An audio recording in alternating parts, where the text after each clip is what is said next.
은혜로운 찬미를 인해서 참으로 감사합니다.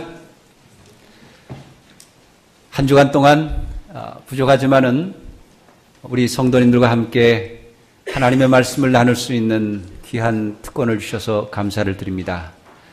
우리 성남 중앙교회 모든 성도님들과 또 우리 목사님 또 모든 분들께 감사를 드립니다.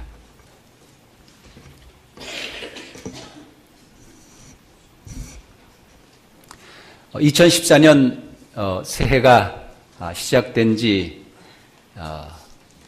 얼마 되지 않았습니다. 아직도 새로운 새해의 그런 기분을 느끼는 시간입니다. 누구든지 그리스도 안에 있으면 새로운 피조물이라고 그렇게 말했습니다.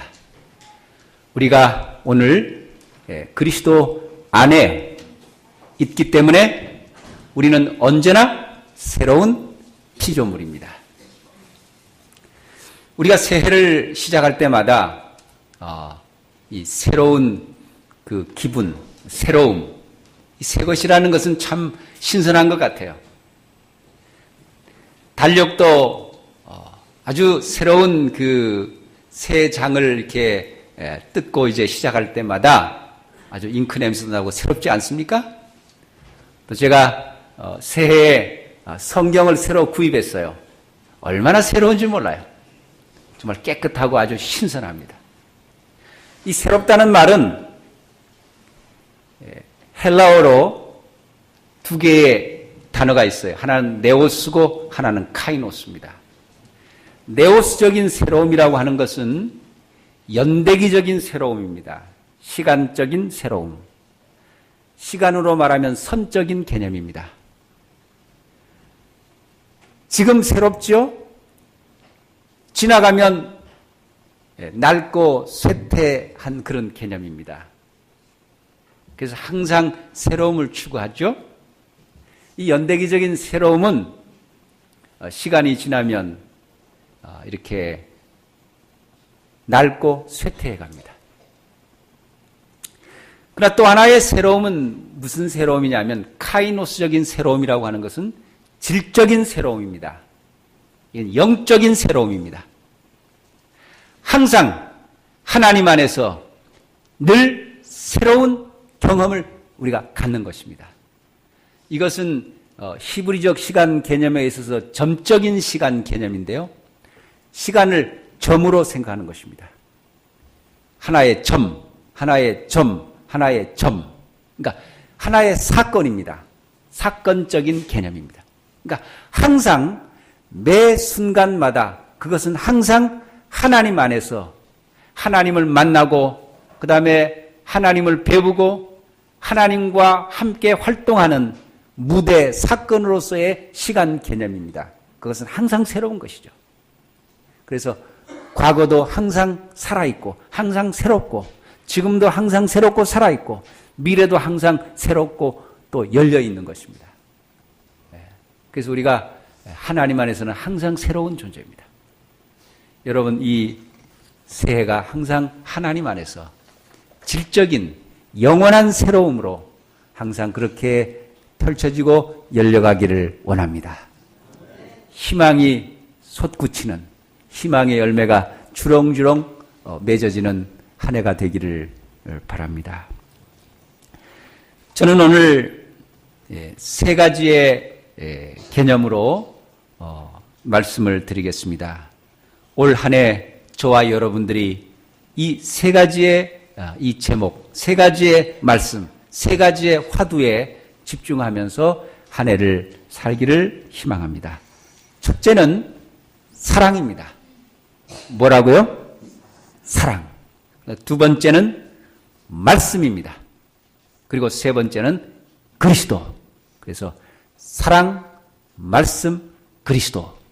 이 세 단어를 가지고 제가 오늘 여러분과 함께 말씀을 드리겠습니다. 요한일서 4장 21절에 이런 말씀이 있습니다.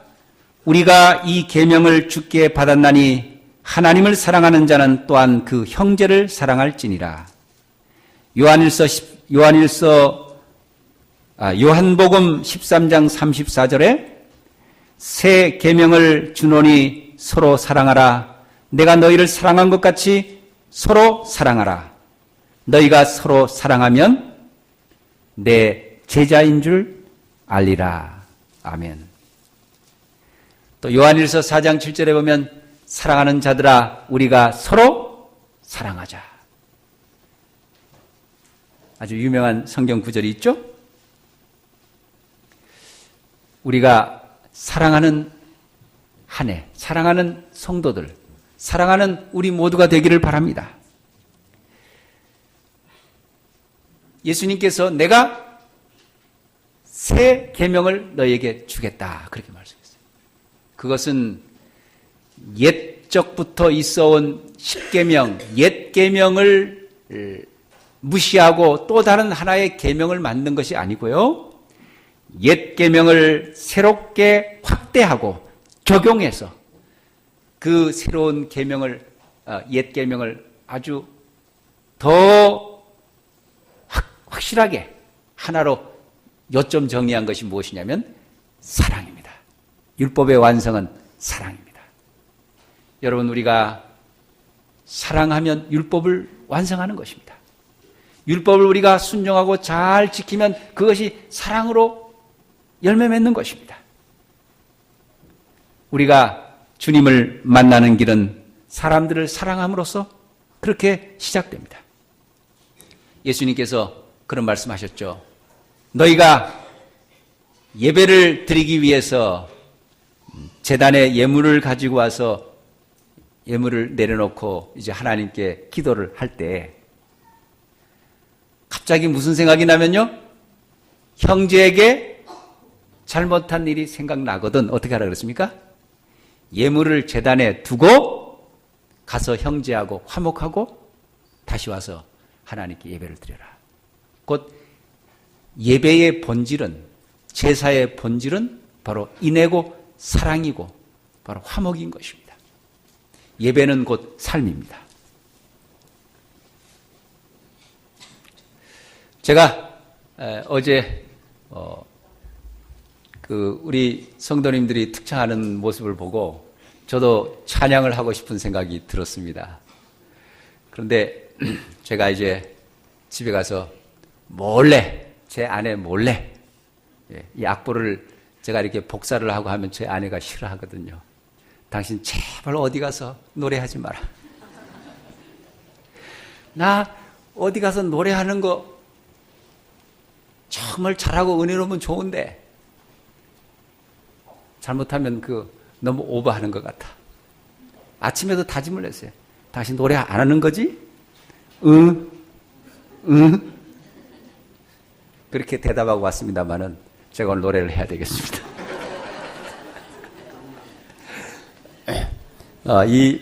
이 찬양은 요한일서 4장 7절부터 11절에 나오는 사랑하는 자들아 우리가 서로 사랑하자.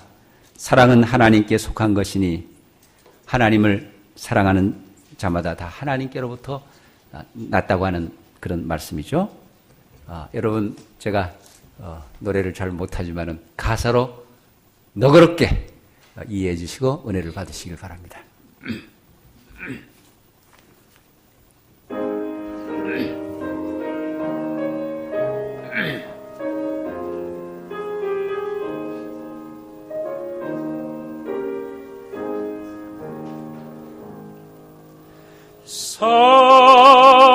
사랑하는 자들아 우리가 서로 사랑하자. 사랑은 하나님께 속한 것이니 사랑하는 자마다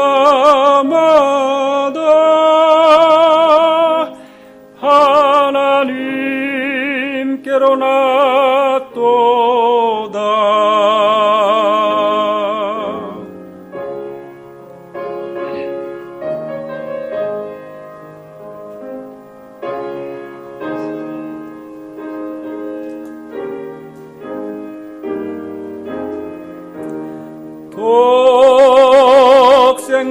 나를 세상에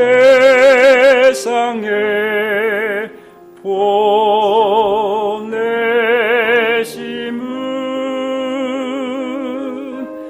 우리를 살리게 하시려 화목제로 보내셨도다.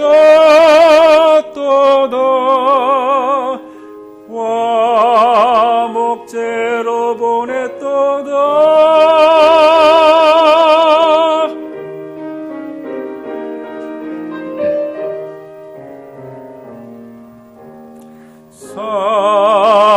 사랑하는 자들아 서로 사랑하자. 사랑은 하나님께 속한 것이니 서로 사랑하며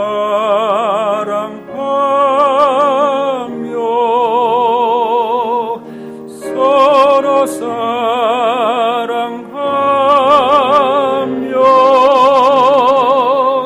주님이 우리 안에 거하시리로다.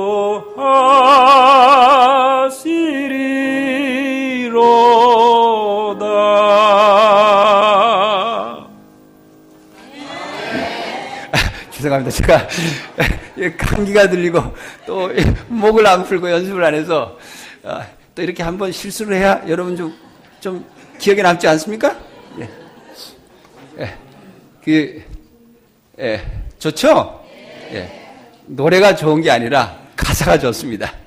사랑하는 자들아, 우리가 서로 사랑하자. Love one another. 서로 사랑하자. 우리가 정말 사랑해야 됩니다. 서로에게, 부부 사이에, 가족 관계에 있어서, 친구 사이에, 직장 동료들과의 관계에 있어서, 성도들과의 관계에 있어서 우리가 정말 사랑이 넘쳐야 됩니다. 성령의 열매가 사랑이죠. 사랑 속에 희락과 화평과 오래 참음과 자비와 양성과 충성과 온유와 절제가 다 들어있습니다. 사랑은 최고의 법입니다. 최고의 열매입니다. 그래서 하늘에 가서도요, 예언도 그치고 방언도 그치고 다 그치지만은 뭐는요? 믿음과 사랑과 소망은 하늘에서도 여전히 있다고 그렇게 말씀했습니다. 제가 사경회를 하면서 그런 말씀 드렸지만은 여러분, 우리가 정말 사랑이 넘쳐야 됩니다. 이 교회 사랑의 공동체입니다. 제가 소속되어 있는 한양교회 정말 사랑이 넘쳐요. 우리 이 성남중앙교회 정말 사랑이 넘치지 않습니까? 젊은이들에게, 청년들에게, 학생들에게 사랑을 보여줘야 그들이 이 교회에 남아있는 것입니다. 정말 사랑은 너무너무 중요합니다. 그래서 사랑만이 살 길입니다. 사랑만이 교회가 부흥되는 길입니다. 어떻게 사랑이 좀 가득하시겠습니까? 네. 어떤 분이 이런 이야기를 했어요. 부부가 제가 전에 잠깐 말씀드렸지만은 부부가 살아가는데 5가지 단계가 있다 그래요. 이게 꽤 의미 있는 이야기더라고요. 첫째는 너무너무 좋아서 살아가는 단계라 그럽니다. 이건 이제 막 결혼하고 막 깨가 쏟아지고 아무것도 모를 때죠. 그죠? 너무너무 좋아서 살아간다. 그 다음에 좀 살다 보면 두 번째, 내가 이런 사람하고 결혼했어? 이런 사람이 당신의 실체가 이래? 실망하는 단계입니다. 그렇지만 어떻게 해요? 애도 생겼고 결혼 약속도 했고 어떻게? 어쩔 수 없이 살아가는 단계입니다. 이제 늘 그런 건 아니지만 그런 경우가 있다 이 말씀이죠. 그죠? 저도 결혼하면서 살아가면서 부부싸움 많이 했어요. 저희 딸도 결혼했는데 가끔 전화가 오면 제가 긴장합니다. 너무너무 긴장해. 그죠? 이제 그러다 보면, 그 다음에 이제 또 정도 들고 하다 보면 이제 세 번째는 뭐예요? 필요해서 사는 단계입니다. 이제 필요하잖아요. 왜 필요하죠? 돈을 벌어주니까요. 또 필요하지 않습니까? 든든한 버팀막이 되고 서로서로 필요하고. 그래서 필요해서 살아가는 겁니다. 근데 좀 더 살다 보면 이제 중년이 지나고 이제 노년을 향해서 조금 이제 중년의 후반기 좀 들어가다 보면 이제 불쌍해서 사는 단계를 좀 불쌍해 보이는 거예요. 참 아름답고 아주 그냥 멋지고 그렇게 핸섬하고 막 그렇게 능력이고 그랬는데 이제는 하나씩 둘씩 그런 것들이 다 이제 점점 없어져 가고 왜 그런지 측은하고 그래서 불쌍해서 사는 것입니다. 가엾고 안타깝고. 근데 제일 마지막 단계가 뭐냐? 묻어주려고 사는 단계라 그래요. 저는 이 단계가 제일 감동적입니다. 여러분 부부가 살다가요. 서로 사랑하고 인연을 맺어서 살아가다가 제일 마지막에요. 늙고 이제 마지막 인생을 마무리를 하면서 사랑하는 사람이 사랑하는 사람을 묻어준다고 하는 것. 이건 정말 멋진 일입니다. 비극적이지만 정말 아름답다고 저는 생각합니다.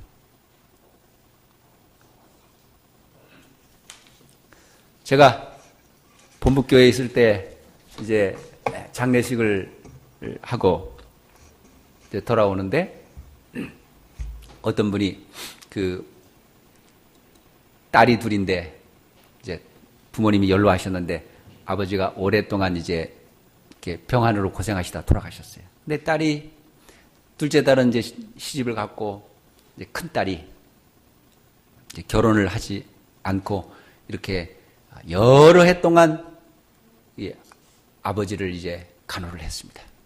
근데 아버지가 돌아가셨어요. 정말 딸이 많이 울더라고요. 정말 딸이 많이 울더라고요. 그런데 그 딸이 이제 그 가정이 뭐 넉넉하지 않았는데 아버지가 마지막 가는 길을 그래도 딸의 입장에서는 좀 행복하게 보내드리고 싶어서 황금 리무진을 뭐 15만 원인가 20만 원을 더 내면 이 연구차 장의차가 아니고 리무진으로 이제 모셔가는 거예요. 꽃가마 리무진. 그래서 그걸 꼭 모시고 싶다고. 사실 그게 큰 돈이잖아요, 그죠? 뭐 큰 돈은 아니지만 그래도 하여튼 어려우니까. 그래서 그걸 이제 해서 아버님을 보내드리는 거예요. 우리 목회부에서 돌아오면서 그런 얘기해서 야, 참 딸이 효녀다. 딸이 참 효녀다. 그리고 제가 그 다음날 이제 아침에 식사를 하면서 제 아내에게 이렇게 얘기했습니다. 여보, 다시 나하고 살면서 참 고생도 많이 하고 너무 감사한데 미안하지만 당신이 먼저 죽으면 내가 황금 리무진으로 태워줄게. 내가 20만 원 더 들여서 황금 리무진으로 태워줄게. 그러니까 우리 식구가요.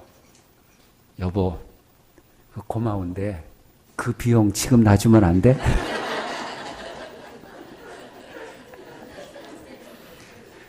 그래서 제가 어려운 지갑을 열고 현찰을 줬습니다.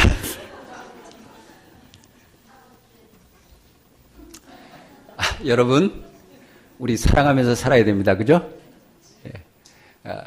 또 모실 때는 황금 리무진으로 모셔도 지금 우리가 서로 사랑하면서 정말 아끼고 행복하게 그렇게 살기를 바랍니다.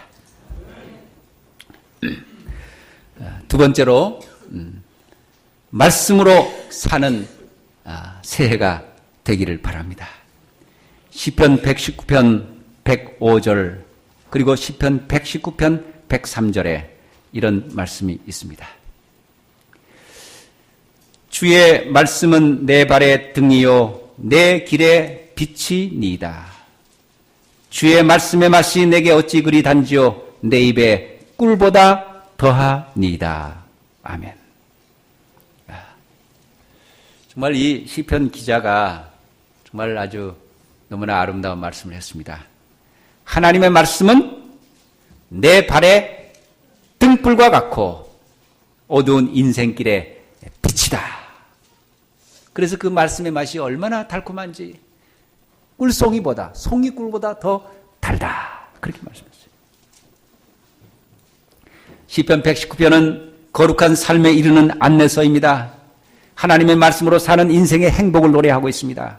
히브리어가 22개의 알파벳으로 되어 있는데 그 알파벳 하나를 시작하면서 8개의 시를 썼어요. 8개의 성경 구절을. 그래서 8 곱하기 22 해서 176절의 이 긴 시편인데 마치 삼행시처럼 아주 정교하게 만들었습니다. 하나님의 말씀은 우리를 거룩한 삶으로 인도하고 하늘까지 인도하는 내비게이션이요 등불이요 빛이라고 말씀했습니다. 아마 오늘날을 말하면 하나님의 말씀은 우리 인생의 내비게이션이요. 요즘 내비게이션보다 더 정확한 게 뭐 T맵, 그죠?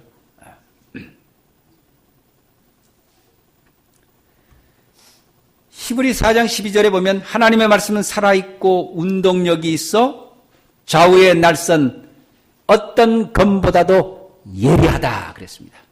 The word of God is living and active, sharper than any double-edged sword 그랬어요. 하나님의 말씀은 살아있고 액티브하다. 그러니까 활동력이 있다. 운동력이 있다. 헬라어로는 에네르게스, 에너지가 나왔지 거기서. 그러니까 하나님의 말씀은 아주 파워풀하고 운동력이 있고 생명력이 있고 하나님께서 말씀으로 세상을 창조하신 것처럼 하나님의 말씀의 능력은 오늘 또 우리의 삶을 재창조하고 우리를 새롭게 만드는 것입니다. 좌우의 날선 검보다 예리하다. 그러니까 더블 엣지드 소울드라 그랬어요. 그러니까 엣지라는 게 있죠. 요즘 뭐 엣지 있단 말이에요. 엣지 아주 그 끝 가장자리 아주 그죠? 이 우리가 다리미로 바지를 아주 이렇게 잘 다리면 뭐 같아 그래요? 예? 칼 같아 그래. 칼 같아. 제가 오늘 아침에 성경을 보면서 이렇게 생각했어요. 하나님의 말씀은 우리의 삶이 구겨지고 엉망이고 엉터리 같고 그렇지만은 하나님의 말씀은 우리의 구겨진 삶을 깨끗하게 정결하게 정돈하고 펴주는 바로 그런 다리미와 같은 그런 것이 바로 하나님의 말씀임을 믿으시기 바랍니다. 제7일 안식을 예수 재림 교인들은 옛날에 책의 백성이라는 말을 들었습니다. The people of the Bible, 성경의 백성. 그래서 과거에는 다른 개신교인들이 우리 안식일 교인들하고 성경 연구를 하면 전부 이렇게 잘 대답을 못했어요. 왜냐하면 우리가 성경을 많이 알고 있었거든요. 근데 여러분, 우리 이제 성경 많이 알고 있습니까? 우리 성경 많이 연구합니까?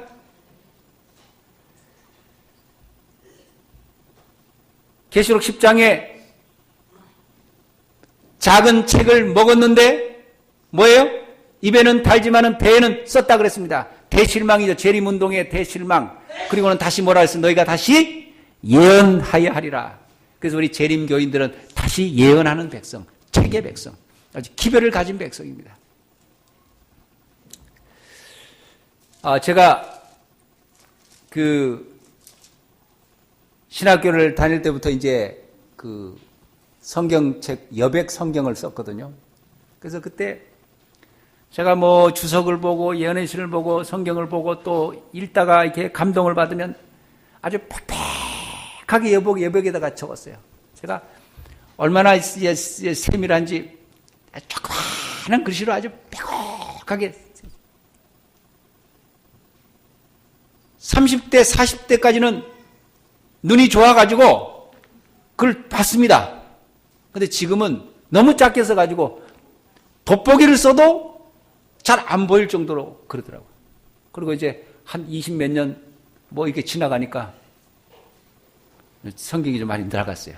그래서 그거는 이제 아주 보물로 딱 소장을 하고, 그 다음에 제가 올해 이제 성경을 다시 한번 새롭게 봐야 되겠다. 그래가지고 열린 노트 성경이라고 하는 이 성경을 샀습니다.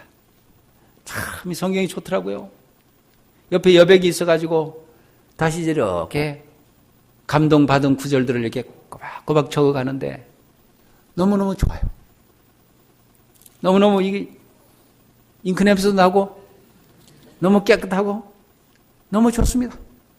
오늘 아침에도 히브리서를 보면서 참 너무 감동을 받았어요. 근데요, 이 서점에 가면, 기독교 서점에 가면 성경책이 참 많습니다. 제가 제 책만 산 게 아니라 저희 식구에게 이제 성경을 하나 사줬어요. 근데 우리말 성경, 뭐 쉬운 성경, 또 현대어 성경, 뭐 개역, 뭐 개정 개역. 제가 이 성경은 개역 개정인데요. 하나님의 말씀은 살아있고 운동력이 있어. 근데 여기는 하나님의 말씀은 살아있고 활동력이 있어. 보라, 야곱에게서 한 홀이, 이스라엘에서 한 홀이 나온다 그랬잖아요. 통치자의 지팡이. 근데 홀을 여기는 규라 그랬습니다. 규. 제가 처음 규라는 말을 들어봤어요. 근데 규를 해보니까 아주 이렇게, 보석이 박힌 이렇게 왕이 이렇게 통치하는 그걸 규라 그런다. 이 지팡이. 근데 이건 규라고 번역이 됐어요. 한 규가 나오며. 근데 우리는 홀이라고 익숙해졌잖아요. 근데 규. 근데 성경이 너무 많이 번역이 되니까 함께 성경을 낭독하면 막 이렇게 좀 이렇게 웅성웅성합니다. 다양한 건 참 좋은데요. 근데 이제 마지막 시대는 아모스 8장에 보면 말씀의 기갈이 온다 그랬습니다. 여러분, 우리가 지금 마지막 시대에 살고 있거든요. 근데 말씀의 기갈이 온다. 서점에 가면 성경이 제가 보기에는 한 거의 100여 권 정도 될 것 같아요. 성경책이 굉장히 많습니다. 그 다음에 주석이 엄청 많습니다. 그리고 많은 해설서들이 있고 많은 설교집들이 있고 많은 성경 연구소들이 있어요. 그런데 왜 말씀의 기갈이란 말입니까? 오늘처럼 이렇게 성경이 넘치는데요. 그건 뭐냐 하면 성경은 넘쳐도 개인적으로 하나님의 말씀을 집중하고 하나님의 말씀을 읽고 기도하고 말씀을 따라 살지 아니하면 그게 곧 기갈이라는 것입니다. 그래서 이제 환란이 시작되고 이제 예수님이 곧 오시고 막 마지막 이제 은혜의 기간이 막 끝날 때쯤 되면 사람들이 이제 너무 다급하지 않습니까? 너무 급하지 않습니까? 그래서 그때 이제 하나님의 말씀을 읽으려고 막 펼치고 막 이렇게 하는데 말씀이 없어서 기갈이 아니고 은혜의 시기 때 하나님을 만나지 못했기 때문에 그때는 말씀을 펴도 하나님의 말씀이 역사하고 열매를 맺지 못할 그런 단계가 된다 이 말이에요. 그래서 지금 은혜 받을 만한 때, 지금 구원의 날에 우리가 하나님을 만나기를 예배하기를 원합니다. 오늘 우리가 사는 시대는 영적인 혼수 상태입니다. 지금 사단의 요술에 걸려있는 시대라고 그렇게 표현하고 있습니다. 하나님의 말씀은 성령의 검, 하나님의 말씀, 전능자의 무기죠. 그죠? 우리의 싸움은 혈과 육에 대한 것이 아니요 정사와 어둠과 또 세상 주관자 하늘에 있는 악의 영들에 대함이라. 그러므로 뭐라 그랬습니까? 하나님의 전신 갑주를 입으라. 그게 뭡니까? 진리의 허리띠, 의의 흉배, 구원의 투구, 평안의 복음에 예비한 신발, 성령의 검, 그죠? 그 다음에 믿음의 방패, 성령의 검. 우리 모두 성경을 읽고 성경을 따르고 하나님의 말씀 속에서 행복을 경험하는 우리 모든 성도님들이 되기를 원합니다. 이제 세 번째로 마지막입니다. 믿음의 닻을 그리스도께 내리자고 하는 말씀입니다. 우리 히브리서 6장 19절로 20절을 우리 다 같이 한번 낭독을 해보겠습니다. 히브리서 6장 19절로 20절입니다. 우리가 이 소망이 있는 것은 영혼의 닷과 같아서 튼튼하고 견고하여 휘장 안에 들어가나니 그리로 앞서가신 예수께서 멜기세덱의 반차를 쫓아 영원히 대제사장이 되어 우리를 위하여 들어가셨느니라. 아멘. 정말 성경이 은혜롭고 감동적인 책이지만은 히브리서가 또 참 감동적입니다. 여러분, 히브리서가 얼마나 은혜로운 책인지 아시죠? 바울은 이렇게 말했습니다.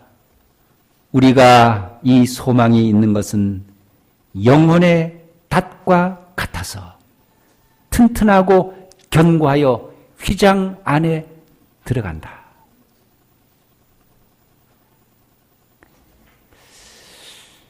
오늘날의 시대는 세속적인 유혹과 죄가 가득한 세상입니다.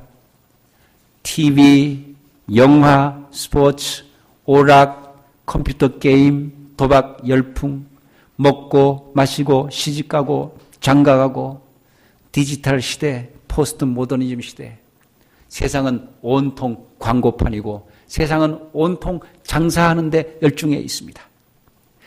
사단은 세상을 자기의 유혹으로 사상으로 세상을 사단도 제자화시키고 있습니다. 교회만 하나님의 말씀으로 그리스도의 말씀으로 제자도를 가르치는 것이 아니라 사단도 세상을 뭐 시킨다고요? 제자화시키고 있습니다. 거대한 세속화의 물결, 이 거대한 세속의 그래서 에베소 2장에 보면 뭐라 했습니까? 세계에 가공할 만한 세력이 우리를 위협하고 있다 그랬어요. 그래서 우리가 죽었다, 영적으로 죽어 있었다 그랬습니다. 무엇입니까? 세상의 문화라고 하는 세상의 그 엄청난 거대한 조류. 그리고 또 두 번째는 무엇입니까? 죄된 육체적인 뭡니까? 죄된 그런 육신의 연약함, 죄된. 그리고 세 번째는 공중의 권세 잡은 사단의 그 유혹. 그래서 우리가 엄청나게 거대한 이 흐름에 우리가 떠밀려 내려가고 있습니다. 아이덴티티를 상실해 가고 있습니다. 우리가 정신을 바짝 차리고 근신하고 깨어있지 아니하면 우리는 떠밀려 내려가게 되어 있습니다. 그래서 우리가 뭐가 필요합니까? 닻이 필요합니다. 아주 견고한 안전한 앵커, 아주 고정장치, 닻이 필요합니다. 바울은 이렇게 얘기했습니다. 우리의 소망의 닻을 어디다 내리라고요? 예수께 고정시키라 그랬어요. 여러분, 우리의 믿음, 우리의 소망을 닻처럼 어디다 내리자고요? 그리스도께 고정시키기를 바랍니다. 이 닻이 뭐 하는 데 필요하죠? 제가 잘은 몰라도 아마 큰 배가 이렇게 항해를 하다가 거센 풍랑과 폭풍우를 만나면 배가 어떻게 해야 됩니까? 정박해야 되지 않습니까? 그때 그 앵커를 닻을 내려가지고 고정시킨 다음에 폭풍우를 피하는 것입니다. 우리가 이 소망이 있는 것은 We have this hope as an anchor for the soul 그랬어요. 영혼을 위한 닷과 같은 것이 바로 우리가 가진 소망인데 그것이 누구에게 내려져 있냐면 그리스도께 내려져 있습니다. 근데 그 그리스도는 어떤 분이세요? 우리의 대제사장으로 우리보다 먼저 앞서 커튼 뒤에 있는, 여기 영어 성경에는 inner sanctuary, 성소의 안으로 들어갔다 그랬습니다. 근데 우리 히브리서 9장을, 히브리서 6장, 7장, 9장, 10장 연구해 보면, 이런 것들이 있어요. 성소와 지성소의 구별 없이 바울이 성소를 이야기하면서 하늘 성소에 대한 이야기를 하고 있는데, 킹 제임스 버전 그 번역자들이 지성소와 성소의 구별을 잘 이해하지 못하고 어떤 구절에 보면 예수께서 지성소에 들어가셨다는 표현을 한두 개 씁니다. 그래서 우리 교회 어떤 집사님이 그 구절을 가지고 바로 예수께서 십자가를 지신 다음 부활하고 승천하셔서 그 지성소에 들어갔다고 주장하는 그런 논란의 여지가 있는데 이제 어떻게 된 거냐고 이제 물어서 저도 이제 성경을 연구하다 보니까 타하기야, 하기야, 하기온 그러면서 바울이 지성소를 얘기할 때는 둘째 휘장이라는 표현을 쓰거든요. 그런데 이제 성소라는 표현을 쓸 때는 둘째라는 개념보다는 헤븐리 생크추어리, 하늘에 있는 성소에 대한 그런 개념으로 바울이 예수님께서 지상 성막이 있는 동안은 당신의 하늘 성소의 봉사를 하지 않으셨지만 지상 성막이 기능을 다하자 하늘 성소에 들어가셔서 하나님의 면전 임재로 나가는 길을 예비해 주셨다. 지상 성막을 세운 다음에도 성소를 가동하기 위해서 기름을 발랐잖아요. 그죠? 지성소에서부터 이렇게 기름을 발랐잖아요. 그 다음에 예수님이 부활하시고 승천하신 다음에 다니엘 9장의 24절에 보면 거룩한 자가 기름 부음을 받는다. 그 거룩한 자가 거룩한 곳입니다. 그러니까 to anoint the most holy place. 그러니까 가장 거룩한 곳에 기름을 부으니까 그러니까 하늘 성소에서 그리스도께서 대제사장으로 취임하셔서 하늘 성소가 정결함을 받고 그러니까 기름을 받고 성소 봉사가 시작됐다고 하는 그런 개념이 바로 바울이 이야기하는 것입니다. 여러분 예수님이 십자가에서 이제 운명하시고 그다음에 부활하시고 승천하신 다음에 하늘에 올라가셔서 대관식을 하시고 그 기념으로 성령을 내려주시잖아요. 예수님이 하늘 성소에서 봉사를 시작하셨습니다. 그러다가 2300주야가 마쳐질 때 이제 예수께서 지성소에서 재림전 심판의 새로운 봉사의 국면을 이제 시작하셨습니다. 제가 말씀을 줄이면서요. 성도님 여러분, 올 한 해 동안 저와 여러분들이 사랑으로 사시기를 바랍니다. 무엇으로 살자고요? 사랑을 위해서 기도하며 사랑으로 살기를 바랍니다. 그리고 두 번째는 말씀에 붙잡힌 성도가 되기를 바랍니다. 그리고 세 번째는 우리의 믿음과 소망의 닻을 그리스도께 고정시키기를 원합니다. 제가 이 히브리서를 연구하면서 제가 참 감동받은 그런 내용이 있는데요. 여러분 우리가 왜 구원받습니까? 우리가 어떻게 구원받습니까? 우리가 어떻게 의로움을 받습니까? 이렇게 얘기했어요. 내가 누구인가가 중요한 것이 아니고 그분이 누구이신가가 중요하다. 내가 무엇을 행했는가가 아니라 그분이 무엇을 행하셨는가가 중요하다. 그리고 그분이 지금 하늘 지성소에서 무엇을 하고 있는가가 중요하다. 그러니까 who Jesus is. 예수님이 누구신가? 그 다음에 what he has done. 그분이 무엇을 행하셨는가? what he is now doing. 그분이 지금 무엇을 하고 계시는가? 이게 구원입니다. 여러분, 우리가 의롭기 때문에 구원받는 게 아니고요. 내가 뭘 행했기 때문에 구원받는 게 아니고 구원은 전적으로 누구에게 있습니까? 예수님이 누구이신지, 그분이 무엇을 행하셨는지, 그리고 그분이 지금 무엇을 하고 계신지. 그리스도가 우리의 구원이십니다. 그리스도가 우리의 소망이십니다. 우리의 믿음을, 우리의 소망을 예수님께 두기를 바랍니다. 사단의 흉악한 그림자를 뚫고 영혼 속에 몰려오는 시험과 시련의 폭풍 속에서 우리를 든든하게 붙들어주는 분은 예수 그리스도십니다. 그분 안에 하늘 성소의 그리스도에게 우리의 믿음과 소망을 고정시키기를 원합니다. 우리는 마침내 승리할 것입니다. 죄악과 시련의 폭풍우를 뚫고 우리는 하늘의 소망의 항구에 다다를 것입니다. 사랑하는 성도 여러분, 서로 사랑하는 한 해, 말씀을 따르는 한 해, 그리고 그리스도께 믿음의 닻을 내리는 한 해가 되기를 바랍니다. 기도하겠습니다. 하나님 아버지, 우리에게 2014년 새해를 열어주셔서 감사합니다. 그리고 이 새해 벽두에 하나님의 말씀과 친근하고 또 말씀과 가까이 할 수 있는 신년 사경회를 열어주셔서 감사합니다.